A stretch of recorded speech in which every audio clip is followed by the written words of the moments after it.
Vi har rigtig mange projekter kørende med Nordtyskland. Det startede formelt set i 2010, og frem til i dag, der har vi etableret formelle samarbejder med Eutin, Kunst- og Musikschule i Lübeck og Karl Orff Weltmusikschule i Rostock.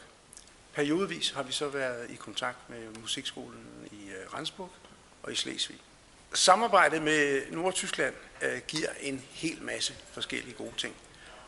Dels opdager vores børn og unge og vores ansatte, at der er meget store ligheder kulturelt set mellem Nordtyskland og Danmark.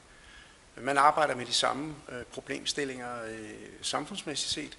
Man gør sig de samme tanker i forhold til det at være borger i EU.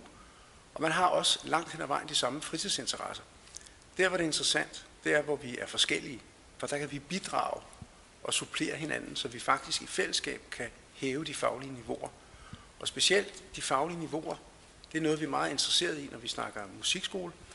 Og der har vi mulighed for at gå i samarbejde og lave fælles pædagogiske læredage, som vi har gjort med musikskolen i Eutin.